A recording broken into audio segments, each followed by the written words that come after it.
শুভ সকাল আমার প্রিয় বন্ধুরা। তো আশা করছি যে যেখানে আছো ভালো আছো এবং সুস্থ আছো। তো দেখো, সকালবেলা উঠে আমার মারুলি দেওয়া হয়ে গেছে, তারপরে ঝাড় দিয়ে দিয়েছি, ঘর দুয়ারে জল দিয়ে দিয়েছি। তো তারপরে দেখো এখন বসে গেছি এঁটো বাসন ধুতে। কারণ এ বাসনটা না প্রতিদিন ধুয়ে না, কোনোদিন আমি রাত্রেবেলায় ধুয়ে রাখি, কিন্তু কালকে যেহেতু রাত্রে ধোয়া হয়নি, তাই এখন আমি বাসনগুলো মেজে নিচ্ছি। তো আজকে উঠেছি সকাল 5টার সময়। তো অন্যদিনকে কোনো দিন জেঠিমা ওঠে, কোনো দিন আগে মা উঠে যায়। তো সকালের কাজগুলো না ওরাই করে নেয়, কিন্তু আজকে যেহেতু আমি সবার আগে উঠে গেছি, তো আমি সকালের কাজগুলো করে নিচ্ছি। তো দেখো এখন বাসনগুলো আমার মাজা হয়ে গেছে, তো বাসনগুলো আমি এখন ধুয়ে নিচ্ছি। তো বাসনটা ধুয়ে নিয়ে তারপরে যাব মেয়েকে তোলাতে, কারণ ওপরে ঘুমাই তো আমরা। মেয়ে যদি ওঠে পড়ে মামা করে ডাকবেও না, কিছু না, নিজে নিজে উঠে চলে আসবে। তো আমাদের যেহেতু কোঠার ওপরটা ঘেরা নেই, তাই খুব সাবধানেই থাকতে হয়, কারণ মেয়ে কখন উঠে বেরিয়ে চলে আসবে তার ঠিক নেই। তো সেজন্য যে বাসনটা তাড়াতাড়ি ধুয়ে নিয়ে মেয়েকে যাব ঘুম থেকে তুলে আনতে, কারণ মেয়ে যদি পড়ে যায়, একা উঠে যায়, ওটাতেই খুব ভয় লাগে। তো আজকে না অতটা বৃষ্টি হচ্ছে না। অন্যদিনকে কি হয়, কোনো দিন সকাল সকালবেলাতেই বৃষ্টিটা লাগিয়ে দেয়, কিন্তু আজকে আকাশটা বেশ একটু পরিষ্কার করেছে। তো দেখো এখানে আমার বাসন ধোয়া হয়ে গেছে। তো আমি এই যে এখানে অনেকটা এঁটো পড়ে রয়েছে, তো ওটা এখন ধুয়ে দেবো ভালোভাবে। আর এই যে এখানে জেঠিমা এসে দাঁড়িয়ে আছে জল নেওয়ার জন্য। তো তারপরে তো বৌদি আর আমি চলে এসেছি শাক তুলতে, কারণ সবজি অতটা নেই বাড়িতে। তো কী রান্না করব সেটাই ভেবে পাচ্ছিলাম না। তো বৌদি বলল চলো শাক তুলে নিয়ে আসি। তো এই যে আমি আগে আগে যাচ্ছি, বৌদি আমার পেছন পেছন আসছে। তো আর একদিনকেও এখান থেকেই শাক তুলেছি। তো এটা হচ্ছে আমাদের বাড়ির ঠিক পেছন দিকটাই। এই জমিটায় না অনেক ফসল বাবারা চাষ করে, কিন্তু এবারে না কোনো ফসলই লাগানো হয়নি। তো দেখো অনেক রকমের এখানে শাক বেরিয়ে গেছে। তারপরে তেঁতো করলা লাগা হয়েছিল সামনে বছর, তো ওই তেঁতো করলার কিছু কিছু বীজগুলো পড়ে এখানে অনেক গাছ বেরিয়ে গেছে। তো এখন তো তেঁতো করলা ধরেনি, শুধু গাছটাই বেরিয়েছে। যখন ধরবে তখন তোমাদের সঙ্গে শেয়ার করে দেবো। তো দেখো আমি এখানে শাক তুলতে বসে গেছি। তো এটা হচ্ছে জল ছালিমচে শাক। তো এই শাকটাই প্রচুর পরিমাণে বেরিয়েছে। তারপরে বৌদি আর এক ধরনের শাক পেয়ে বৌদি এখানে তুলে নিচ্ছে। তো আমাদের শাক তোলা প্রায় শেষের দিকে। তো খুব পরিমাণে এই শাকটা তুলবো না, কারণ অন্য একটা শাক রয়েছে ছুটির শাক। তো ওটাই এখন মা গেছে একটা কাকিমাদের বাড়ি ভাঙতে।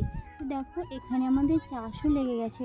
তো ওখানে আমার পাড়ার এক কাকুরা ধান পুঁতছে, আর ওই যে আমাদের বাড়ি, ওই যে জেঠিমা বাসন ধুচ্ছে। তো তারপর দেখো আমাদের শাক তোলা হয়ে গেছে। আর এই যে এই দিকটাই দেখো বৃষ্টিতে কতটা কাদা হয়ে গেছে। তো এটা একটু শুকিয়ে গেছে, আর ওই দিকটা একটু মাটি রয়েছে বলে কাদা রয়ে গেছে। দেখো আমাদের শাক তোলা হয়ে গেছে। তো মা এখানে সাইডে কুলোর উপরে মুড়ির চাল শুকোতে দিয়েছে। তো তারপরে শাক তুলে এনে আমি দুয়ারটা ঝেঁটে নিচ্ছি, কারণ দুয়ারে যদি কোনো নোংরা পড়ে থাকে তো ওটা ঝেঁটিয়ে ফেলে দেব। তো যেহেতু শাকটা বাছবো, সেজন্য দুয়ারটা ঝেঁটিয়ে নিলাম পরিষ্কার করে। তো তারপরে দেখো শাকটা আমি বাছতে বসে গেছি। তো এই যে এই শাকটা না খুব বেশি পরিমাণে তুলিনি, কারণ অন্য শাক মা নিয়ে চলে এসছে, তো ওটা রেখেছি এক সাইডে। তো এখন শাকগুলো না আমি ভালোভাবে ঝাঁকিয়ে নিচ্ছি, কারণ না ঝাঁকালে না এই শাকের মধ্যে যদি কোনো পোকা থাকে, বা যদি কোনো ধরো কিছু গোজা থাকে, তো সেটা রয়েই যাবে। তো সেজন্য শাকটা ভালোভাবে ঝাঁকিয়ে একটা একটা করে বেছে নিচ্ছি। আর ওই যে মা নিয়ে এসছে ছুটির শাক, তো ওটা এখন এনে দিল আমাকে বাছার জন্য। তো প্রথমে আমি এই শাকটা বেছে নেব, তারপরে ওইটা বাছবো। তো দেখো এই শাকটা প্রথমে বেছে নিচ্ছি। আর সাইডে বৌদি সবজি কাটতে বসে গেছে। তো ওদিকে রান্নাটাও বসিয়ে দিয়েছে। আজকে রান্না বসিয়েছে জেঠিমা। তো অন্য দিনকে কী হয়, তোমাদেরকে আমি আগেই বলেছি যে আমরা সবাই মিলেই বাড়িতে রান্না করি। তো এটা ওটা হাতাপাতি করে দিয়ে, তো সেজন্য তাড়াতাড়ি হয়ে যায়। আর বাবারা দাদারা কাজ থেকে চলে আসে প্রায় 1টার সময়। তো ওরা এসে স্নান করে ভাত খেয়ে তখন ঘুমোই। তো খেয়ে দিয়ে আবারও বাবার যদি কোনো কাজ থাকে তো বাবা চলে যায় মাঠে। তো এখন তো মাঠে ডেইলি কাজ হচ্ছে। তো এখন ধান পোঁতা রয়েছে, তো সেজন্য প্রতিদিনই একটু কাজের চাপ। তো আমাদের যেহেতু গ্রামে বাড়ি, তাই আমাদেরকে চাষবাস করেই খেতে হয়। আর আমাদের কোনো সেরকম অতটা আর্থিক অবস্থা ভালো নয়, তাই চাষবাস করেই আমাদেরকে খেতে হয়। দেখো এখানে আমি শাকটা কাটতে বসে গেছি।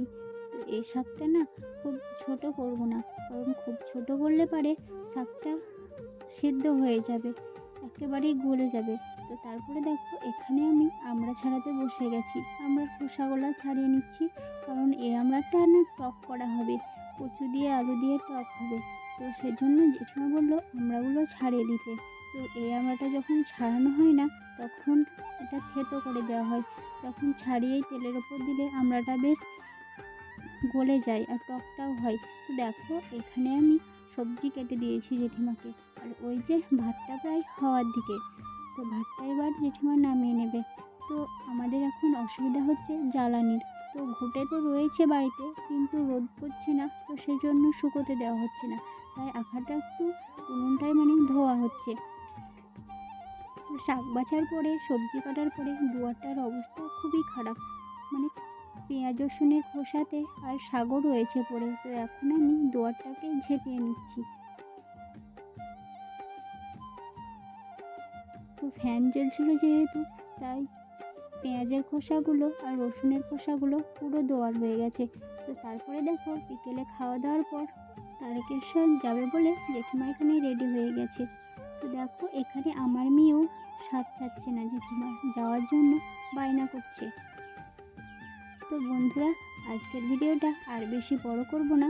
তো আজকের ভিডিওটা এই পর্যন্ত। সবাই ভালো থেকো, সুস্থ থেকো।